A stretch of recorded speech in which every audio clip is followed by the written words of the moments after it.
Hi everyone, welcome to my YouTube channel.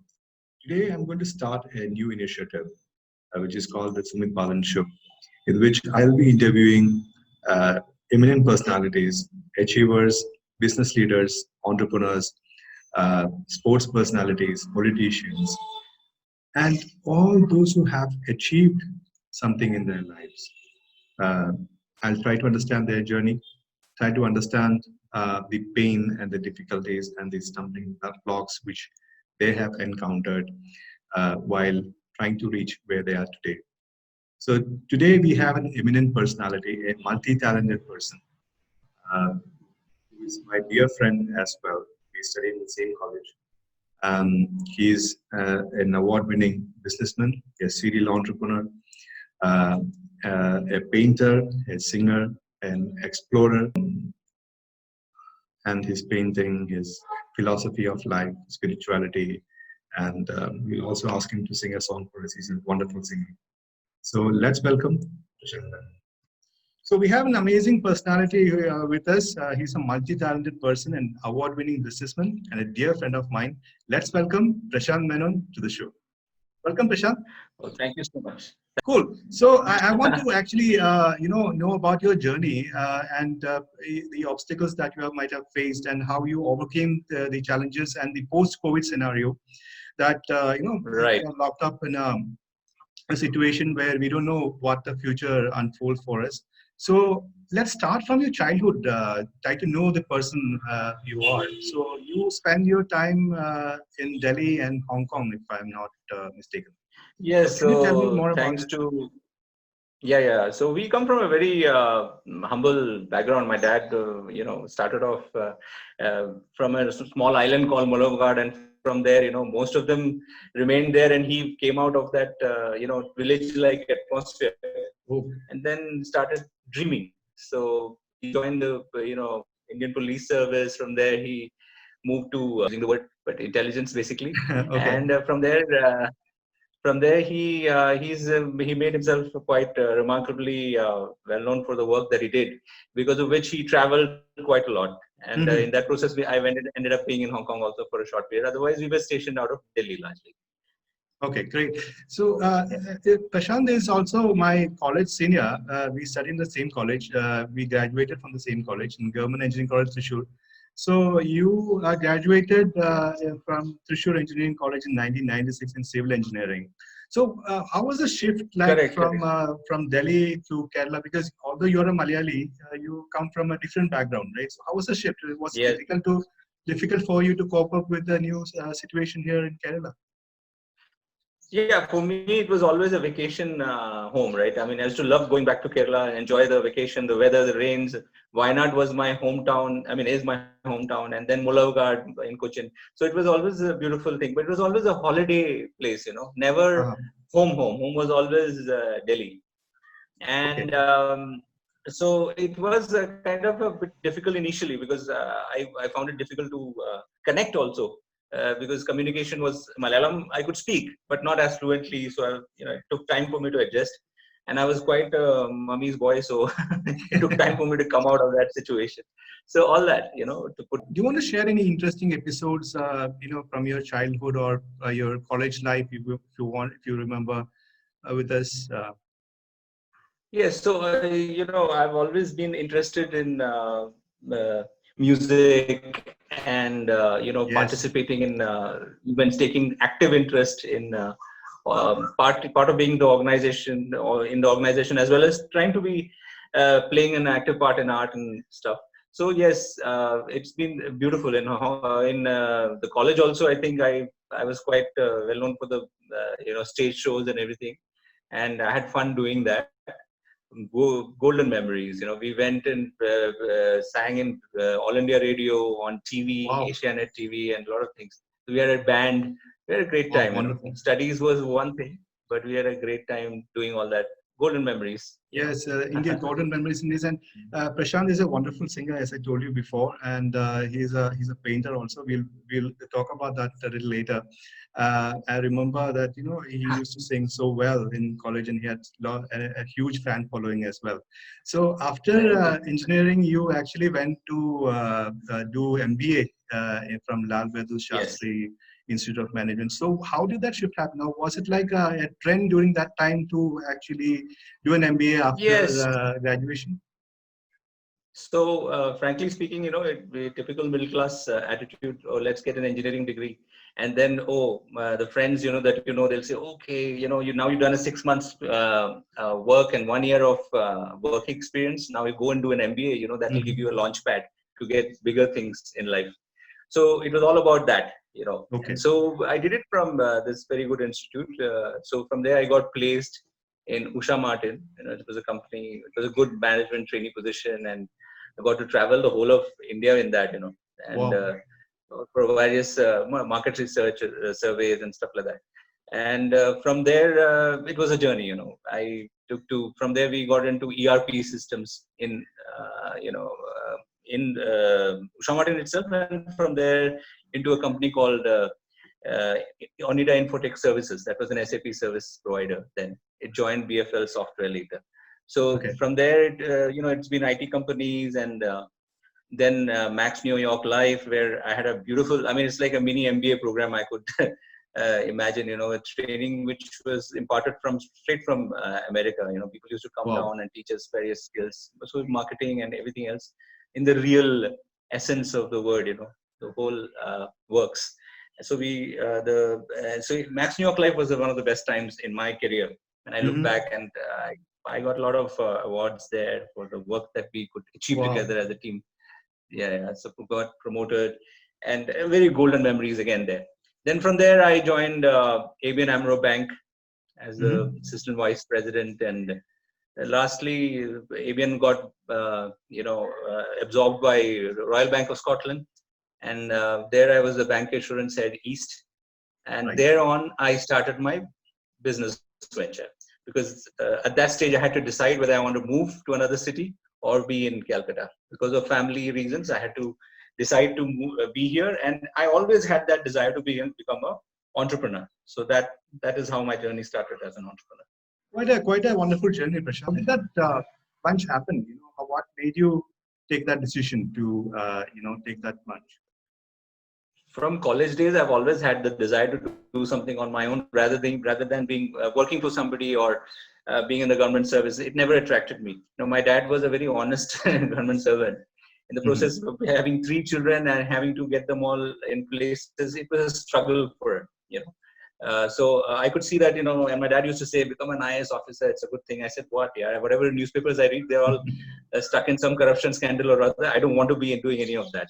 Do something, contribute to my country, employ people. That was always the passion, to employ as many people and make a Wow. difference to the country and add value. And not every other way inspires you to do that. You can even smuggle, you can do rackets. There are 100 things you can do.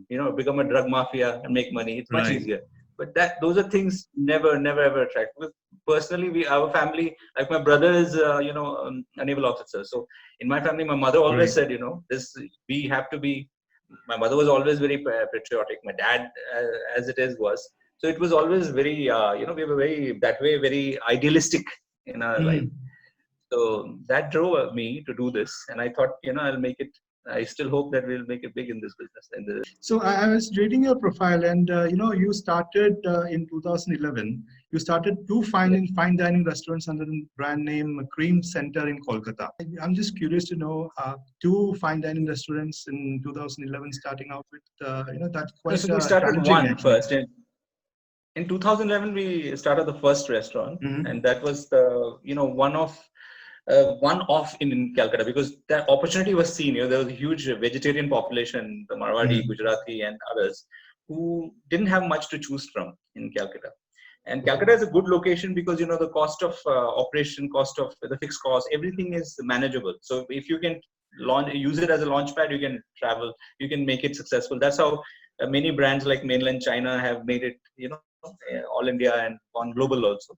So that was the thing, and we were actually we had the first mover advantage. There wasn't a fine dining, chic dining, smart vegetarian restaurant, multi-cuisine vegetarian restaurant. It was a Marwari restaurant or a South Indian restaurant, but a multi-cuisine which had Italian, Mexican, Lebanese, and all those other things.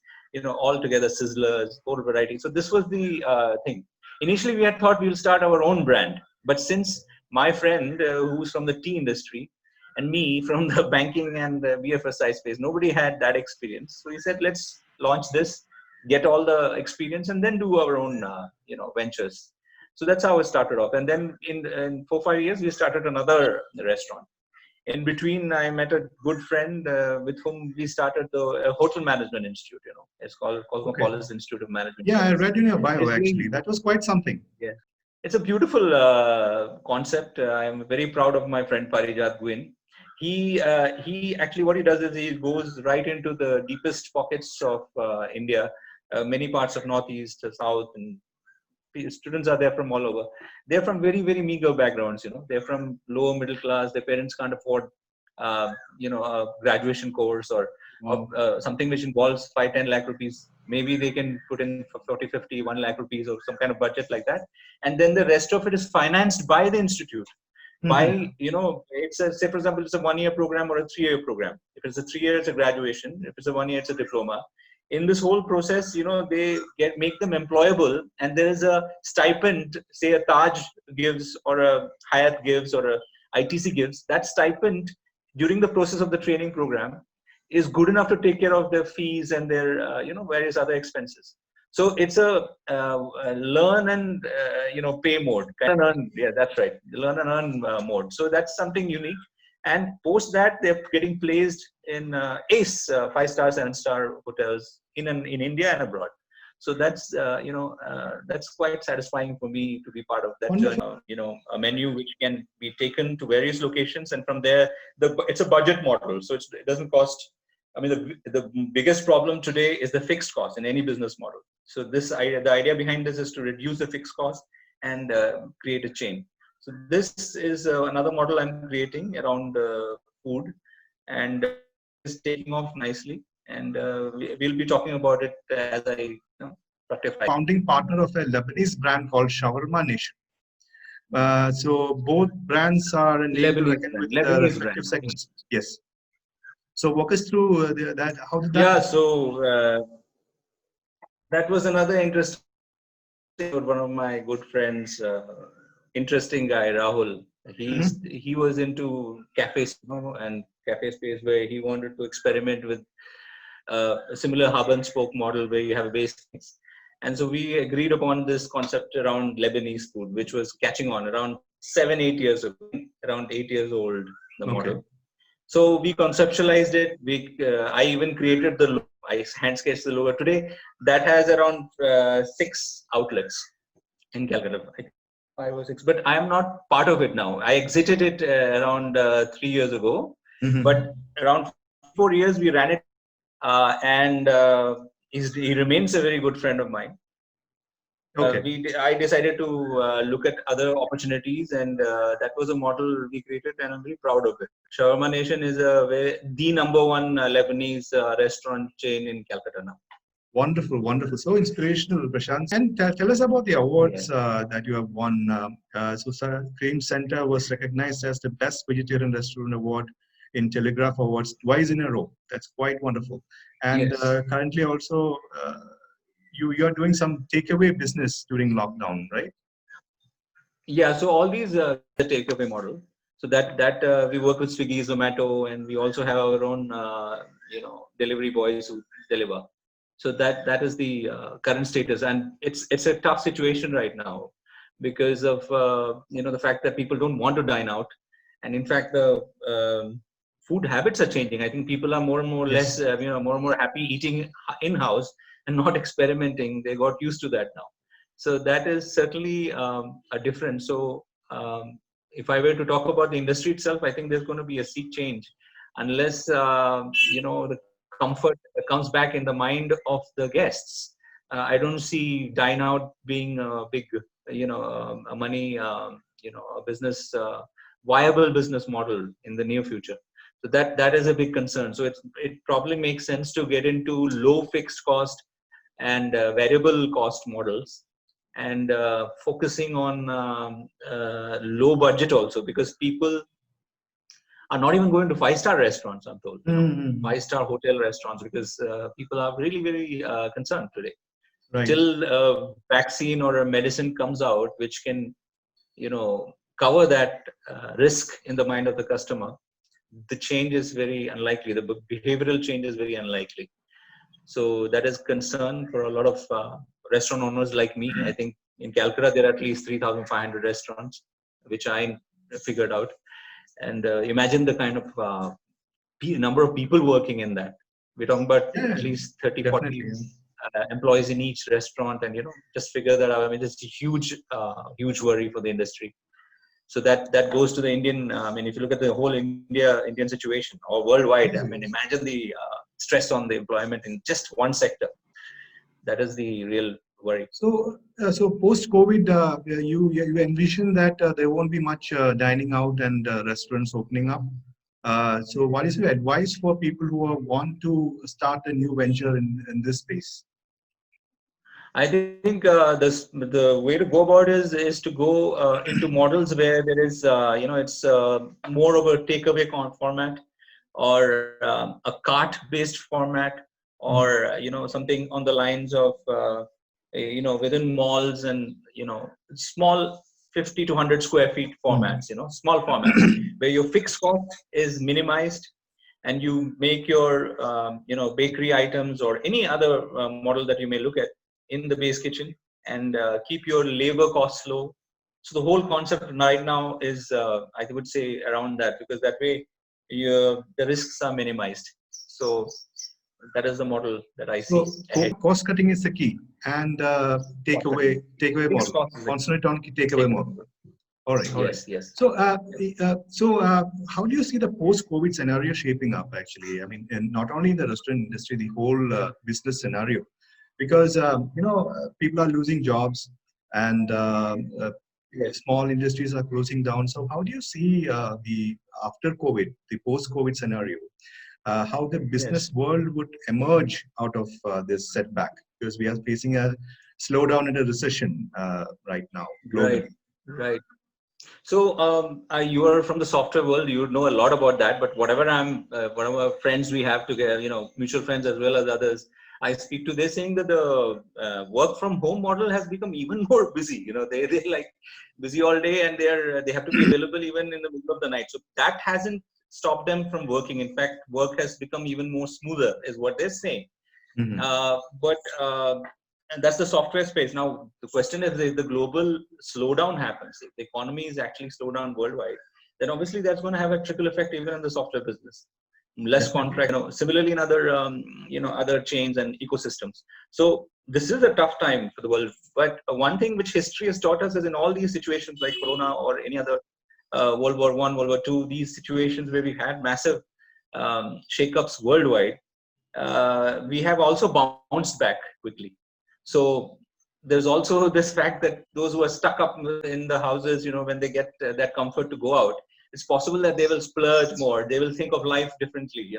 We don't know. The philosophy of life may change. It's not like savings. Like Indians have a concept of saving money for tomorrow.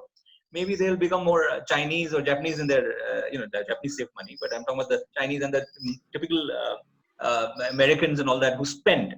So in a way that may increase, purchasing. And then bring in more, also innovation. A lot of innovations will come through, because any tough situations bring out innovations. That's the norm. That's how humans have always evolved over, civilizations and inventions and discoveries. That's how people have moved. So that's going to happen. That's the positive side. I think, like we've also discussed in the past, I think the reversal, the revival will also be very different compared to a typical economic downfall. When, say, during the banking, scams which happened worldwide, what was it, in 1996 or something? Am I right? Yes. Those situations took longer time to come out of. But this is a artificial situation where a virus, an unknown invisible object has paralyzed the world. So Correct. that part of it, I think we'll come out of it quickly. But then there is this situation of global trade and deglobalization, all these things which we talk about, that has its own repercussions. So there is a slowdown overall happening, and it is a cycle. It's a cyclical thing. So we'll have to come out of it. It will come out. We will come out, I'm sure. Definitely, the humanity will survive. It has survived over the years, for the past so many years, centuries actually. Yes. But Yes. what will be the social implications of this post-COVID situation? Like, people going out, dining out, dating, and all those things that might get affected for quite some time, right? In the next 1 or 2 years, probably. People are kind of afraid to meet. Yes, but their if you friends. see when you travel about. Mm-hmm.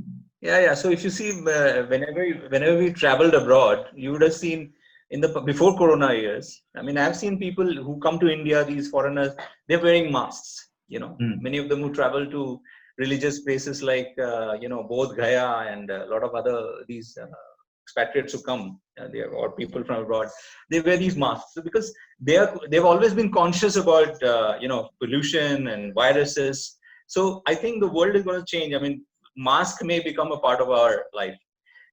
We are not used to the mask and the kind of uncomfortable feeling that we might get while wearing it. Probably in the next few years, probably that is the way that we should, probably get used to wearing masks and social distancing. Yes. So it's like this, I think the best thing which is going to happen to countries like India, I believe it's going to bring in a huge amount of discipline. If we can get used to having these glasses on our nose, then a mask can also be something which we'll get used to. So discipline is something I think we Indians, I mean, I've had debates on this with you before. It's something we inherently have problems with, and this, whether it's hygiene, whether it's cleanliness, or whether it's taking shower every day, or whether how to, when we meet people, how we behave ourselves. I think these things are going to be changing over time, because as we progress, I mean, October, November, we were all expecting that this is going to blow into a higher, rate of infection.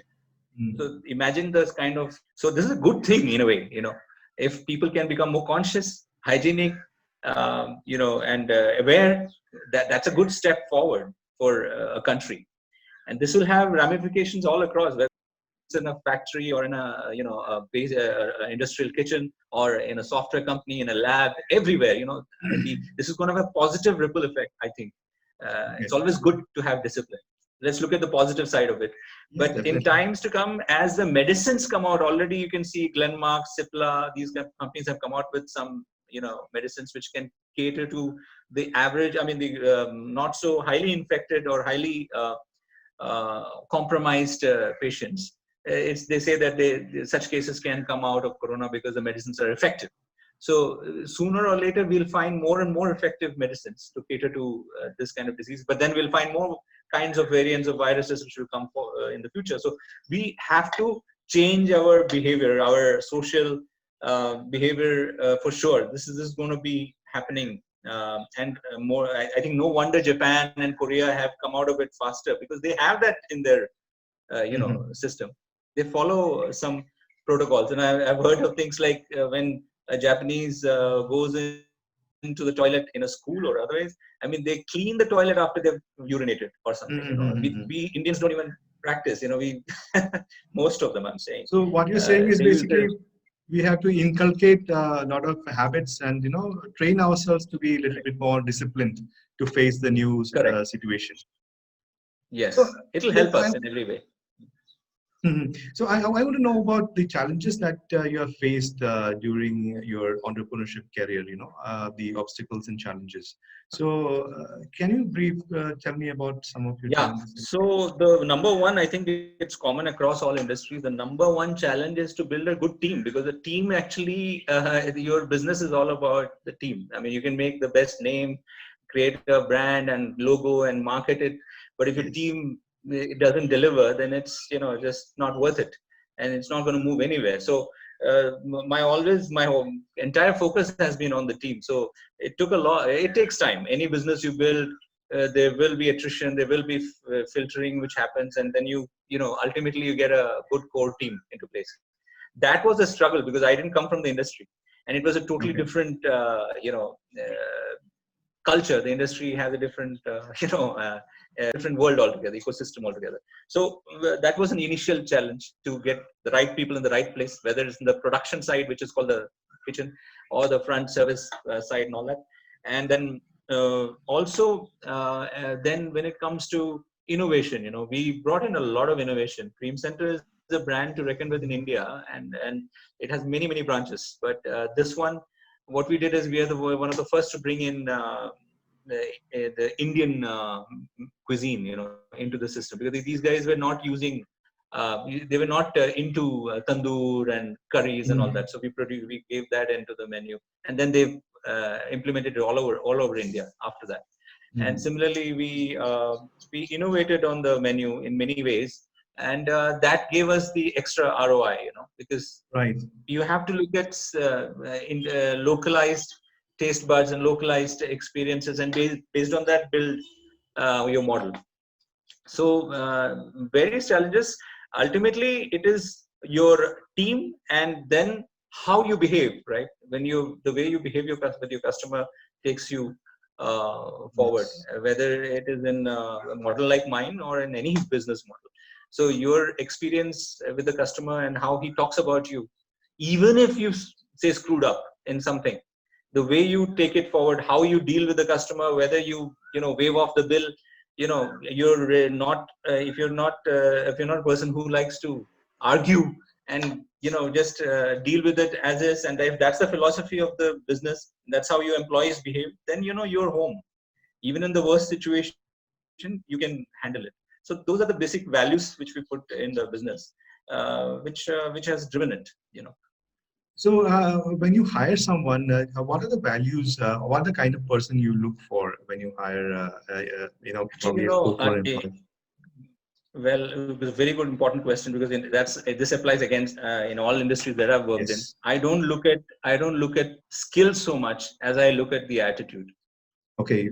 All right. If the attitude skills can be developed, but attitude cannot be developed, right? So it is. It's a major issue. Yeah. Yeah. So for me, it's a no-no. If the attitude, which means if the person is not humble, and has a ability to learn, and it's just the body language you can make out, because of our experience, number of years of experience, and the people that we've interviewed. What kind of a person will gel and what kind of person can grow in the system. So I really look at attitude. In fact, the whole model that we've created over the years is about picking up freshers and absolutely 1 or 2 years of experience and all, and building that guy into a solid resource. That is a model we've created, and in the process we've been able to keep him also, because see, if you take somebody who's been successful and has had a very long history in the industry, it's possible that he or she will not settle down. But first of all, they'll think that they can't learn much here. I am teaching others. So that is the thing. So if that's the model, if that's the thought process in the mind, they'll move on. Most likely that they will move on. But when you take a fresher and then build him, then it's more possible that he'll get rooted in your business, and he will become an asset for you. So that's one thing we followed as a philosophy. But in certain industries, especially the IT industry, I've observed that people think of you as a launch pad, where you give training, and after a couple of years, after learning the skill, they just jump to a better opportunity. They just grab new opportunities, and they. So is retention a challenge in restaurant industry as well? Retention is a problem in every industry. Again, it is a very, I don't think it happens across software companies. It happens a lot in a lot of companies, like TCS, for example. I know that, people join as freshers, they get trained, and they stick on. So it is a lot to do with the culture of the organization, right? So I think attrition is a subset of the culture of the organization.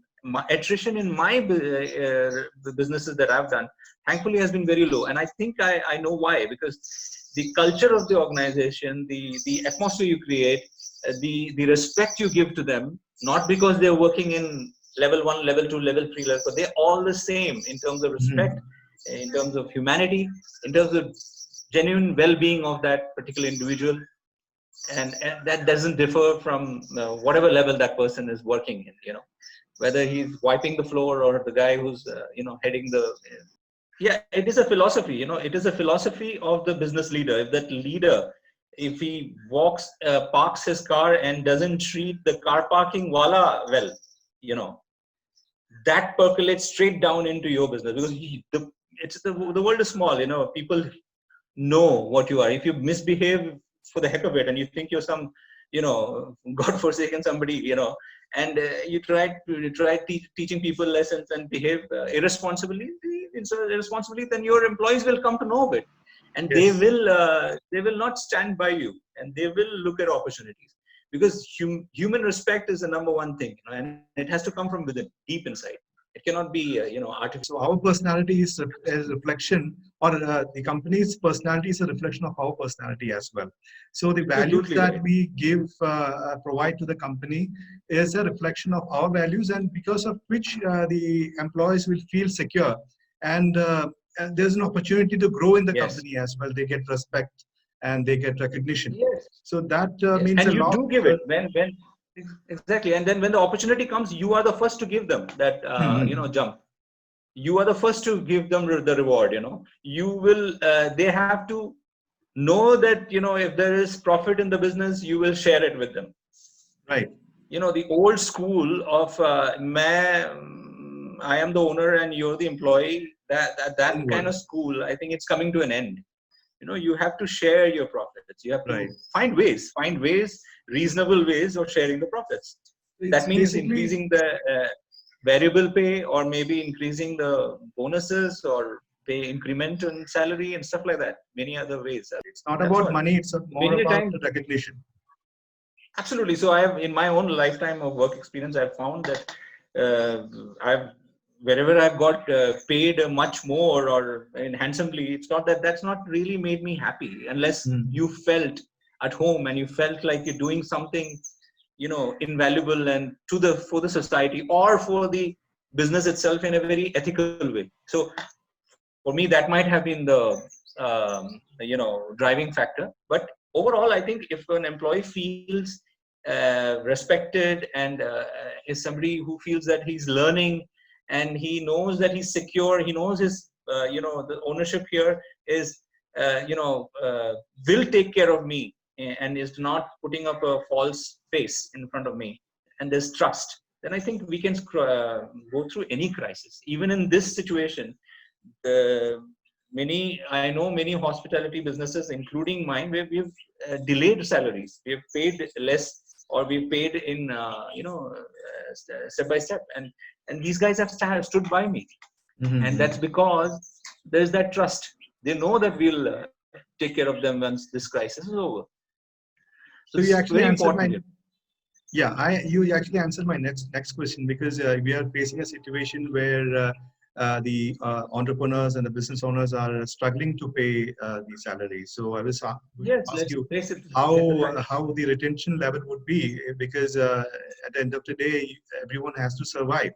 So Yes. if what you're saying is that if you are taking care of your employee, if you had taken care of your employee before, as a family member, as a person who is valuable to the organization, then they'll stick by you in your worst times, your tough times as well. Yes, because they know that you're standing by them. Yes, yes, yes. So moving forward, let's talk a little bit about the recognitions that you have got. Corporate Excellence Award from LBSIM, conferred by your MBA institute, and the person who is giving you the award is legendary Lieutenant General D.S. Huda. So that's a very proud moment. So can you tell us a little bit about this moment? Well, this happened last year. I mean, it was an honor to get it from Lieutenant General Huda. It's basically, the institute honors students who've excelled in business and in corporate world. Right. And, out of every, there are 3 or 4 people who get it in a year. So I was thankful that I was nominated by them and by my colleagues. So it happens through nomination, I think, what do you call it? Nomination. So Mhm. then they decide in a board as to whether to give that award to the person concerned or not. So I was thankful. Last year it happened. It was a beautiful moment. I came all the way from Calcutta to Delhi to take it. Wow. And we interacted, and there were a lot of guests, and it was very lovely event. A good golden memory in my life.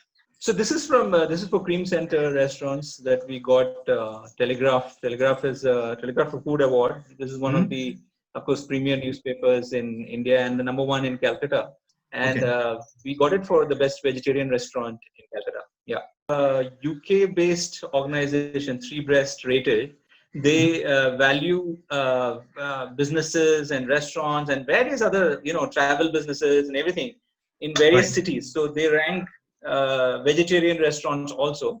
So Mhm. they awarded us twice in a year again for being the best restaurant in Calcutta. And also, Prashant is a Yeah. amazing painter and a wonderful singer as well. Yeah. So let's look at some of his paintings. So this is the Kerala Kathakali. So Yes. these are some of So this is, I mean, I'm in love with this painting. Yeah. God So this is the Bengal tiger. Bengal tiger. This is the Yeah. Bengal tiger, Okay. or famous Red Indian.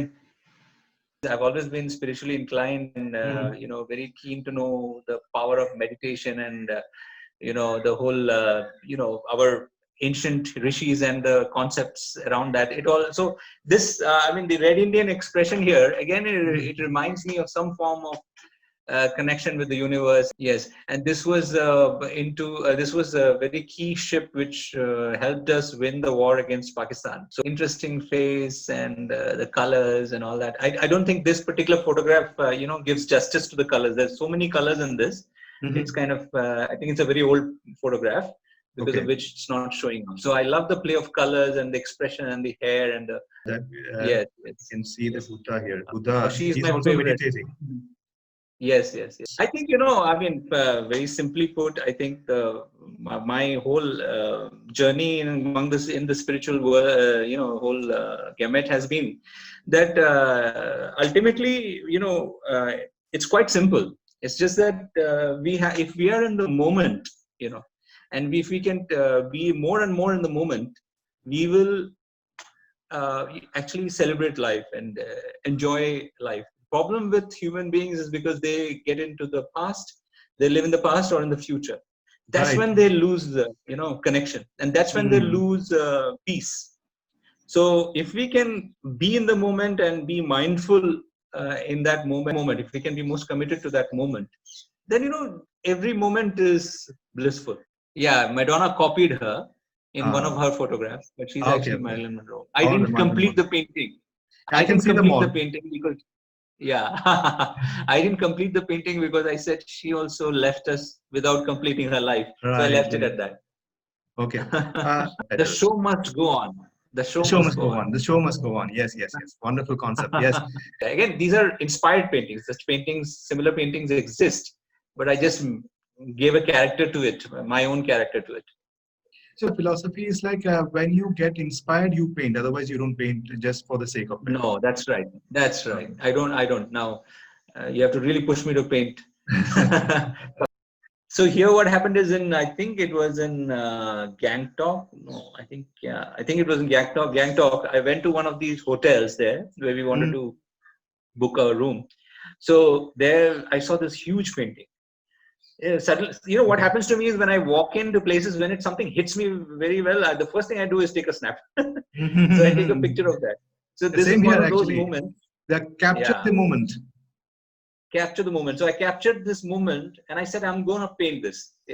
So the cylindrical face. What attracted me is the cylindrical kind of face. It's Mm. unique, It's unique, actually. and the expression, the eyes and the lips and the color, the golden kind of color to the Yeah, whole. shining golden color. So it has got Yeah. multiple shades to it, and it gives you a peace of mind when you look at this face. Actually, Yes. yeah. Yes. Again, my brother had told me to paint this, so I knew I could sketch. I used to sketch. I used to Uh-huh. sketch faces. I used to love doing that. I used to sketch well. But painting is something I abhorred, because every time I picked up the watercolors, those days it was a watercolor, I made a mess of it. I never did justice to it. I thought this is not for me, So again, it happened in those moments of deep connection and deep, those spiritual moments, or the brush and started painting. All acrylic. Everything that you're seeing is acrylic. Okay. Yeah, I have not touched oil till now. Yeah. Okay. All right. This is your road trip page. So can you walk us through your road trips? Again, something which is spiritual for you, right? Again, so happy that you're touching upon these things, because these are near and dear to my life. I mean, I think the greatest learning as a human being you can get is by traveling. You would agree with me, inspiration, because you travel alone. Yes. Level up, that's another level up of spiritual comfort also. To be able to travel alone takes a lot of inner peace and strength. So I envy you. I get inspired by you that way, Sumit. Thank you so much. That is again another philosophy to be friends with yourself, and enjoy your own company. That is something which I am trying to explore. In fact, yes. So for me, I've always traveled with friends. So my first many road trips I've done. I like doing road trips. Even if it is a initial stage, it used to be on bikes, then it was cars, and of course traveling on trains is fun. Traveling out of the country is another level of holidays that you have. But road trips is when you get to meet people, you get to eat local stuff, you get to smell the rain. It is another experience. So I've traveled length and breadth of India. I love to travel to tribal zones, hilly terrains, Himalayas. Wonderful. From Darjeeling to Sikkim to Uttarakhand to Nepal to Northeast, Ladakh. I took a trip from Kerala to Kashmir and Ladakh and back. It was a 25-day trip with my eldest uncle, my brother, and my eldest uncle's best friend.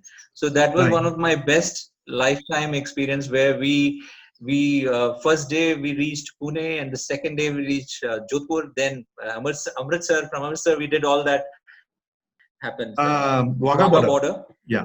Yes. Yeah, we covered that. It was a mind-blowing Golden experience. Temple. Then I went. Yes, Golden Temple and the Jallianwala Bagh. And from there, we next day we were halfway into Kashmir, and then we were in Srinagar, and then Kargil, and then we covered places very unknown and rather quite extreme places like Padam and all that. To reach Padam takes a lot of effort. So and then we were in Ladakh for around I think around 17-18 days minimum. Wonderful. I think there's nothing like Ladakh in my whole life. I've traveled wherever I've traveled, nothing like that I've ever seen. So that was one such journey. And like this, we went, another very beautiful one was the trek. We did a trek, Annapurna trek from in Nepal. It was it was 13-14 days of trekking, and it is, again, trekking is another, lifetime of an experience. It's actually, when you're with a group, you're actually alone, because everybody's moving at their own pace. Yes. Right. True. So you walk at your own pace, I walk at my own pace. So it's actually talking to yourself and enjoying the, nature, the flora and fauna, snow and difficult terrain, sometimes fearing for your death, things like that. A lot of things. So it's one of the toughest terrains to do. So we did that. And in fact, I had some issues also as I reached the top. I had oxygen, breathing issues. I had to be given 5-10 cups of coffee to get back to normal. Right. So wonderful experiences, actually, which you don't forget and cherish for a lifetime. These experiences are actually which will actually make you what you are, and you mature and evolve as an individual, as a person, and you will feel that your problems are nothing compared to the problems of others, and you are humbled by the experiences. Humbled, absolutely right. So well said, Sumit. This takes the cake. This is the rapid fire section, and he has to answer without thinking, immediately or spontaneously. Oh my God! This is going to be fun. All right. So let's start. What is your zodiac Okay. sign? Virgo. What is your favorite color? Red. Do you have any pets? Yes, dogs. Best piece of advice you have received? Live in Advice. the moment. Okay. Live in the moment. Describe yourself as a teenager in 3 words. As a teenager, inquisitive, artistic, imaginative. Favorite music band? Music band, Western or Indian? Western. Western or Indian? Western. Nirvana. Happiest moment in life? Happiest moment is when I reached the summit not the summit, in the base camp in Annapurna campus. One of the happiest moments. If you had Yes. one superpower, what would it be? If I had one superpower, what would it be? Yes. I'd make everyone self-sufficient in the world. I've got one tattoo here. I've got one tattoo. Wonderful. Great. The best gift you have ever received? The best My gift? daughter. Oh, wow. Great answer. Any 3 people, dead or alive, over for dinner. Who would they be? Yes. Any 3 people. Oh my God, that's a very tough question. A lot of people are going to be unhappy, but I'm going to try. Any 3 people. Okay, one of them is 3 people. One of them is my brother, and the other would be my daughter. And third? Okay, 3 third people. one would be my dad. Your dad. All right, great. Who influenced you the most and why? Who influenced me the most? Again, I mean, at a personal level, it is my father. My father influenced me the most. Yes. Next question. Who is the most favorite person? My mother. That's a wonderful answer. So I finished my set of questions, and now we are going to come to the very end of the show. I have to request you to sing a song for us. He's a fabulous singer, and Oh my God! I will not let him go without singing 4 lines of his favorite song. 4 lines. 4 lines of my favorite song. There are many songs.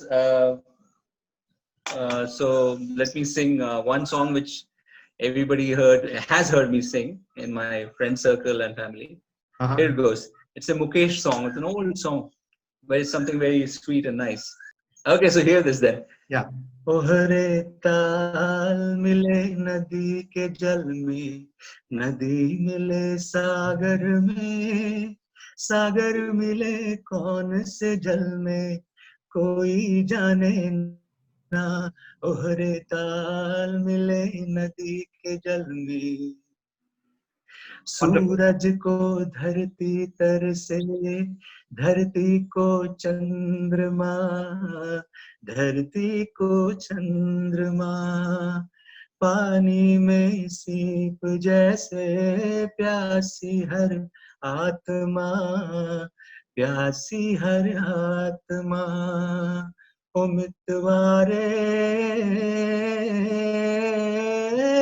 पानी में सीप जैसे प्यासी हर आत्मा, बूंद छिपी किस बादल में, कोई जाने ना, ओहरे ताल मिले नदी के जल में.